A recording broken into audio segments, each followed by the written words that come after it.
Benarkah Jared Leto itu berbahaya? Jadi di Grammy 2022 dulu, Olivia Rodrigo dan Jared Leto sempat foto bareng. Tapi setelah foto itu dipost, entah kenapa fans Olivia Rodrigo meledak di komen rame-rame buat nyuruh Jared Leto untuk jauh-jauh dari idola mereka. Dan gue bingung dong, gue kira Jared Leto tuh baik-baik aja gitu. Mulailah gue riset dan ternyata lumayan parah. Jadi reputasi Jared Leto sejak 2005 di Hollywood itu ternyata mulai nggak baik-baik aja. Dari dia dituduh melakukan hal yang nggak senonoh ke cewek-cewek, ngirim bingkisan bekas yang udah lengket ke temen-temennya, sampai pernah ngumpulin ratusan fans wanitanya di sebuah pulau di mana dia pakai jubah putih dan berkhotbah seperti Yesus. Gelap apa sisi gila Jared Leto? Let's get to the mystery.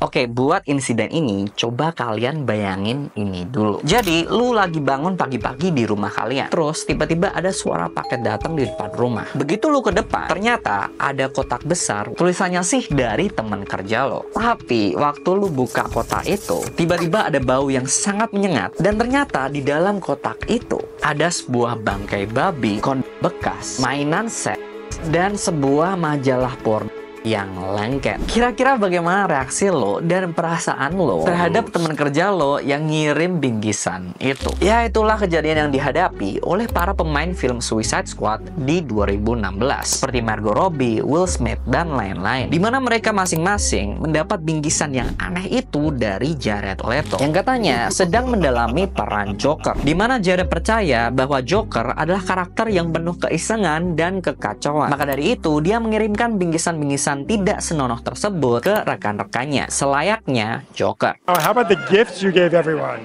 Rats, bullets, a hog. Where did that come from? Don't forget the anal beads. Who did you send anal beads to? The used condoms. You did not. Yeah. I know it's a family show, but we educate people here. At least they were used. Who did you send used condoms to? Oh, everybody.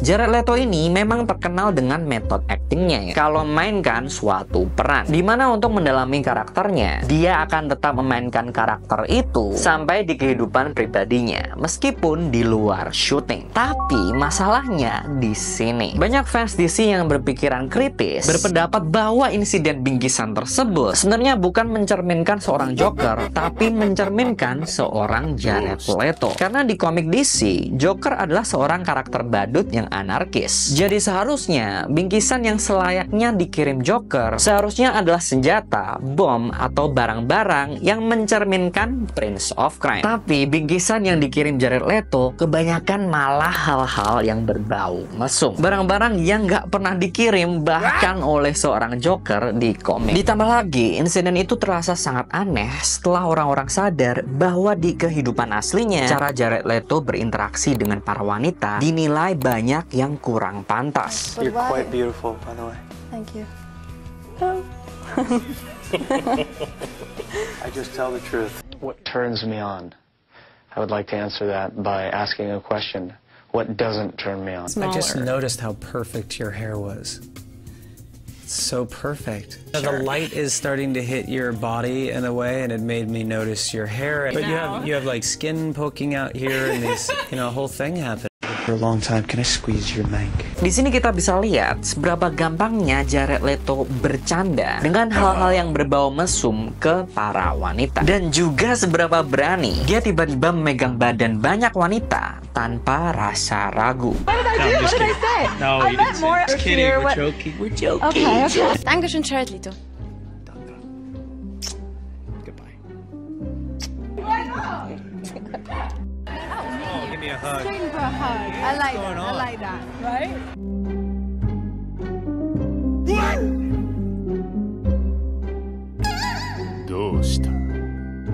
Thank you so much, Jared. Oh, are we okay? She's not going anywhere. I haven't finished here. There's work yet to be done. Have you? Don't let go. Don't let go. That's my trick. That's my trick. Don't let go. Kemudian banyak yang bilang jika Jared di depan kamera aja kelakuannya udah kayak gitu sama wanita, apalagi kelakuannya waktu nggak ada kamera yang menyorot. Tapi tentu aja banyak yang membela bahwa hal-hal itu wajar di industri hiburan karena dia cuma bercanda dan hanya melakukan pekerjaannya untuk menghibur. Nah, tapi ada juga argumen ini. Apakah gara-gara karena dia adalah seorang penghibur, maka dia boleh melakukan semua hal yang kurang pantas itu dengan dalih cuma bercanda dan hanya melakukan kerjaannya? Coba bayangin ya, kalau anak perempuan atau pacar kalian tiba-tiba dikirimin bekas gitu sama teman kerjanya, bukannya itu termasuk pelecehan? Apakah kalian bisa terima kalau habis itu temannya bilang, oh ya gue cuma bercanda kok, itu emang buat kerjaan? Maka dari itu komunitas Hollywood pun menilai Jared Leto sebagai seorang karakter yang agak aneh. Tapi buat para fans fanatiknya, Jared Leto dinilai sebagai seorang pemimpin sekte mereka.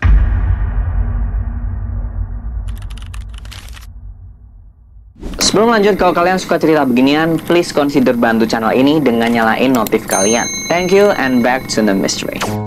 Buat kalian yang belum tahu, gue juga sempat bahas Ezra Miller, di mana dia menganggap dirinya itu adalah seorang mesayah atau juru selamatnya suku Indian Amerika. Nah, Jared Leto ini bisa dibilang juga mirip, di mana dia entah kenapa senang banget berpenampilan seperti mesayah di Alkitab, yaitu Yesus Kristus, di konser maupun di acara lainnya. Jadi awal mula perilaku aneh ini dimulai dari band musiknya 30 Seconds to Mars, yang seharusnya cuma proyek sampingan yang dibentuk sama adiknya, Shannon Leto. Tapi ternyata di 2000-an mereka tuh melejit banget. Nah, 30 STM ini punya fanbase yang bisa dibilang cukup fanatik. Bahkan ada sekelompok fans yang rela mengikuti band ini kemanapun mereka touring. Jared Leto dan anggota bandnya pun lama-kelamaan sadar akan sekelompok orang ini dan mulai memanggil mereka dengan sebutan Echelon, sebuah panggilan untuk fans 30 STM yang paling setia. Sebenarnya awalnya gue lihat hubungan 30 STM sama Echelon ini itu sehat-sehat aja, tapi lama-kelamaan hubungan itu berubah menjadi sesuatu yang toksik banget, dimana ada seorang mantan Echelon yang bilang kalau 30 STM terasa mulai memanfaatkan Echelon dengan membuat event-event yang harganya di luar nalar, karena mereka tahu berapapun 30 STM matok harga, Echelon akan tetap datang. Salah satu acara yang paling absurd dan bisa dibilang paling mahal adalah sebuah event 30 STM di 2019 yang disebut Mars Island, dimana band itu mengundang para fansnya liburan ke suatu pulau pribadi di Kroasia untuk lihat dua pertunjukan mereka, nginep bareng dan dengerin khotbah Jared Leto. Iya, Jared Leto di situ pakai jubah Yesus dan suruh fansnya yang kebanyakan wanita pakai jubah putih semua, dimana dia khotbah di depan mereka, mimpin doa meditasi dan yoga bareng. Acara ini berlangsung 3-4 hari dan tebak harganya berapa? Jadi ada 6 paket. Yang paling murah ada paket Stargazer, dimulai dari $1.700 atau sekitar 28 juta rupiah. Juga ada yang paket lebih mahal, yaitu paket Daydreamer senilai $7.200 atau 122 juta rupiah per orang. Ini cuma acara event di pulaunya ya. Harga tiket pesawat dan transport ke pulau itu nggak termasuk. Ada juga paket tambahan di mana fansnya bisa bayar $100 atau 1,7 juta lagi buat dapet tato logo yang sama kayak Jared Leto. Oke, jadi para Echelon ini rela mengikuti Jared Leto kemanapun sampai ke Kroasia, rela kasih duit banyak banget ke kelompok itu, dan rela ditato logo yang sama dengan pemimpinnya. Tentu aja jadi banyak orang yang bilang kalau Echelon itu sudah mulai menjadi sebuah sekte, dan banyak media yang mulai memberitakan itu juga. Tapi respon 30 STM sendiri dengan nada bercanda, mereka malah mengiyakan tuduhan ini. Mereka sendiri bilang, iya, ini adalah sebuah sekte. Echelon, what is the deal with that? It's actually a name that has been given to our most passionate fans out there, and they are a very unique group of people that really believe in 30 Seconds to Mars, and they travel from show to show to show, and it's the very core following that we have. Yes, it is a cult. Dan bahkan statement itu menjadi semboyan para echelon di merchandise maupun di respon mereka saat ada orang lain yang mempertanyakan dedikasi mereka ke 30STM. Entah itu satir atau bukan, tapi tambah parahnya di acara Mars Island itu ada suatu paket rahasia yang paling mahal. Namanya Phoenix Package, di mana fansnya harus bayar sejumlah uang yang jumlahnya sampai dirahasiakan. Yang pastinya jauh lebih mahal dari paket yang 122 juta. Banyak spekulasi dan desas-desus bahwa yang bayar Phoenix Package mungkin akan dapat kesempatan buat tidur bareng sama Jared Leto. Lu juga harus tahu, 30STM itu nggak asing dengan candaan yang berbau beginian. Contohnya, waktu mereka launching album mereka, Love, Lust, Faith, and Dreams, mereka ngadain sebuah challenge untuk para echelon berjudul The Sleepover, di mana di Twitter mereka nulis, buat yang pre-order album mereka, akan ada 5 orang beruntung yang dipilih untuk diundang buat sleepover atau menginap dan tidur di kasurnya Jared Leto. Dan coba deh lihat interviewnya di Ellen ini. Never have I ever hooked up with a fan on tour. Really? Yeah, yeah. Jadi, apakah Jared Leto adalah orang yang berbahaya? Gak ada yang tahu. Tapi dari semua skandalnya yang terkumpul inilah jadi alasan fansnya Olivia Rodrigo gak mau idola mereka deket-deket Jared Leto. Tapi gimana menurut kalian? Apakah hal-hal yang dilakukan Jared Leto bisa dianggap cuma bercanda? Tulis pendapat kalian di komen. Thank you buat yang udah nonton. As always, semoga kalian suka episode ini. And I see you on the next mystery.